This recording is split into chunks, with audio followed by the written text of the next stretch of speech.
Welcome to the BVTV Network, coming to you from the UK studios of BizVision. I'm your host, Malcolm Gallagher. Now, this is episode 2 in the BVTV Stewards of the Future Trilogy with author Helle Bank Jorgensen. Hello again, Helle. Hello, Malcolm. And I am thoroughly enjoying this chat because, I've spent 20 years of beating my head against the wall at times there, and you come along with this great book. And it's got all the answers in. Now, every business, especially those that are publicly quoted or in a scrutinized supply chain, are now being closely watched by the public, by the media and government for societal impact and, of course, good governance. So what are your 4 traits of boards that are showing their commitment in such a way? Well, thanks, Malcolm. And I couldn't help when you said those many years. I have from time to time people saying, "Oh, you're just in time with this book." I say, "Yep, I've been working on this for 30 years." So just in time. I know the feeling. So you're saying 4 traits, and I have more than that. But let me try to give you what I call the 4 C's. So yes. Competence, curiosity, courage, and a good communicator. And I think if we start with competence, because there's people that says you need to be curious, and I'm like, yes, but you also need to be serious, but you also need to have that competence. You need to know what I call the ABC of ESG, so environment, social governance, or we could call it sustainability, climate, in order to provide oversight. As a board member, we have to, it's our duty to provide oversight. And so we need to have that knowledge. We need to have that duty of care, and we need to ensure that we can see and ask to the ESG and climate risk and the opportunities, so we ensure that they are effectively managed by management, right? So that's kind of like competence.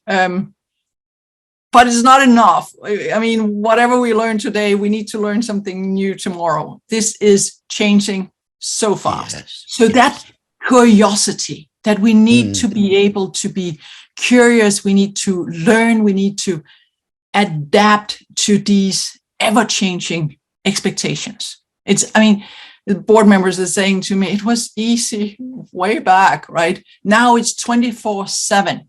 Things come on, and you have it in emails, you have it on your social media devices, etc. You need to be on all the time, and you need to be prepared, right? And then I think one of the things, and Paul Pullman, that's one of our faculty members, saying we need leaders, and we also need courageous leaders. Paul says that as well. But I think we need to make sure that we not only understand and are curious and serious, we need to also have that courage. We need to speak up. I think it's in UK that says if you see something, say something, right? Or mind the gap. So we need to think as a steward of the future. We need to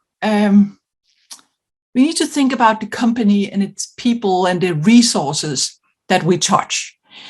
And to me, a steward of the future, we want to have that positive impact and leave all what the company touch in a better place, in a better position than when we started serving as a board member and as a steward. That also goes to the financials. There's a lot of times I'm hearing like, "Oh, but this costs a lot of money." No, it costs a lot of money not to, right? Yes. So I think what set us apart as successful leaders and successful companies, and leave that legacy, that the children, you and I were talking about, your grandchildren will be proud of you, right? Have that legacy. So I think that's the second. Then communicator. We need to be able to communicate. And that's not easy because, as we talked about earlier, we have different generations that think differently, that absorb communication in different ways. And we need to make sure that we understand and we can communicate with confidence.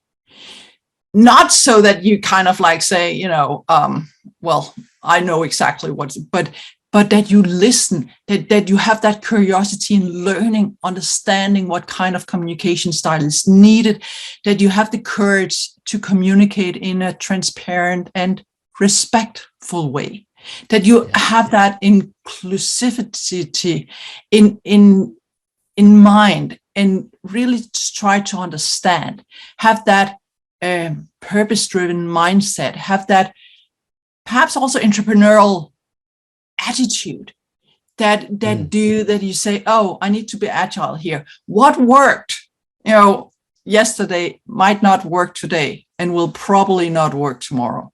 So I think we need to be this wise. Yeah, sorry. I just love your 4C thinking there, because what it's doing, and the book is brilliant because it gives at the end of every chapter there, it's got questions to answer, guidelines and so on, to make you think.